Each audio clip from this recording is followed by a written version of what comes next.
Remember when you told me you believe in something and you said you're done pretending. Hello everyone and welcome back to my YouTube channel. I haven't done a video for a while, but I had some really exciting stuff happen this year and I thought I'd show it to you all.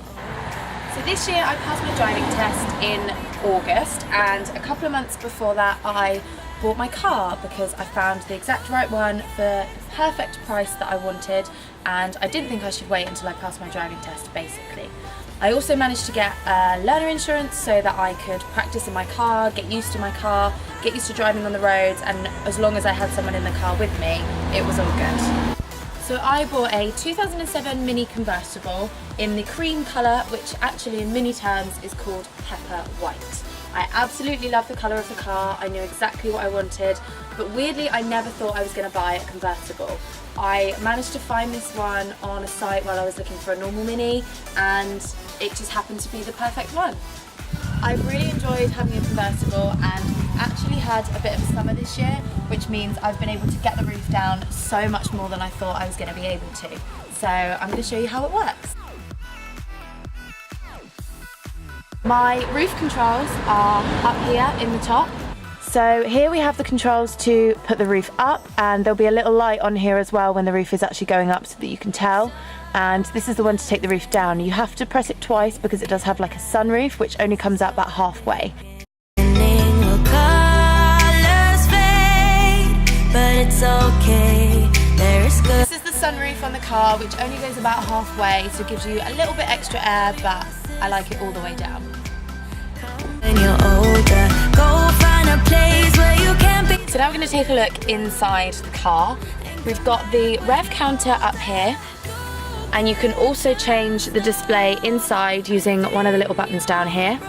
And you can change this to your speed, to the time, to how many miles you have left. There's a couple of different things you can change it to, but I like having it on my speed just so I don't have to look at the big speed dial. Onto the middle, we've got the hazard lights, and we've also got the display for this little screen here as well.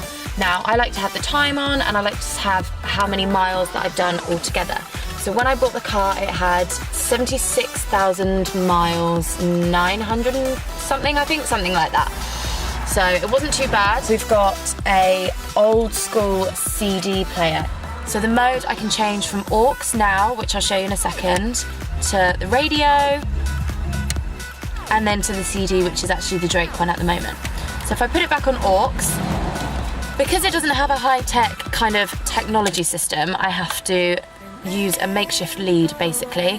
So this is the little one that connects to my iPhone, and this is the aux lead that goes into my glove box. Now if I open that up, you can see it goes all the way inside and just kind of sits in there, and that's how it connects to my phone. So now we're going to take a look into the back of the car, and there isn't a huge amount of space because it is a convertible, but there's just enough for me. So if I pop the seat down, this seat goes all the way forward, and there is enough leg room for one other person in the back. There's less on my side because obviously I'll be sat in there driving, and if there's 4 people in the car it can get a little bit cramped, but when the roof is down you kind of don't really notice, and when the roof is up it just feels a little bit more squished. I don't really use the seats in the back that often, it tends to just be me and one other person, so it hasn't really affected me that much, but if you're going to have it for taking a lot of people around, just beware the seats are quite small.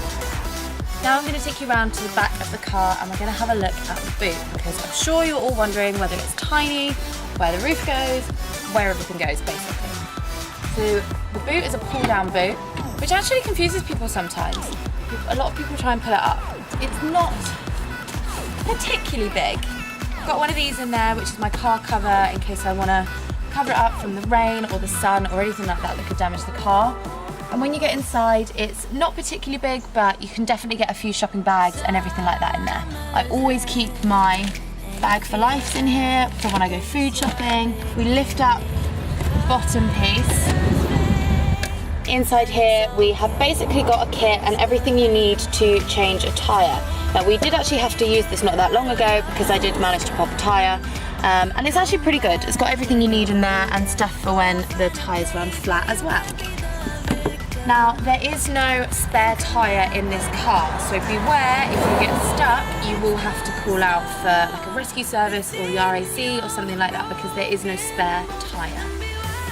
So underneath the boot, and something that was a real selling point for this car for me, especially as a first-time driver, we've got parking sensors. So there's parking sensors on the outside of the car and also a couple on the middle bits as well.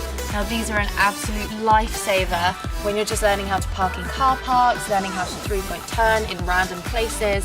They've been an absolute lifesaver. Now we come down to the wheels on the car. These were previously like the normal silver colour, and I kind of didn't feel like they matched with the car or matched with my personality, so I got the whole of the alloys spray painted black. I then got the inside bits painted black as well, but they did actually warn me that when they do it, they have to spray paint over the Mini. So currently I'm waiting for some more Mini stickers to go in there, and the wheels will be finished. I think they make the car look so much better, and yeah, I just love having the black wheels. So I actually bought a Mini 1, and this is a lot cheaper on insurance. Don't get a Cooper if you think you're going to pay less for insurance, because it's not true. Definitely get the Mini 1 if it is a first car, because there's still big bucks on insurance. Now this one is actually a 1.6 litre, so again, massive on insurance, but it doesn't really cost that much in petrol, which is not too bad. This probably takes between 50 and 60 pounds to fill up petrol wise, so it's not actually that bad. So driving wise, the car is super easy and simple to drive. It's really lightweight, but when there's obviously a few more people in the back of it, it struggles a little bit more. It is kind of heavy, but it's not that bad. Parking is super easy in the car, and as you can imagine, it's tiny, so it gets into the smallest of spaces if you're really good at parking. If you're like me, then you just go for the big ones like everyone else. But it is super simple to drive, and I absolutely love the way it looks, and it's just such a me car, and it really fits with my personality. So there we have it, my first car tour. I'm extremely happy with her. Her name is Carrie, actually, like Carrie from Sex and the City. Gotta be done. Thank you so much for watching, and I'll be back with another video very soon. Oh.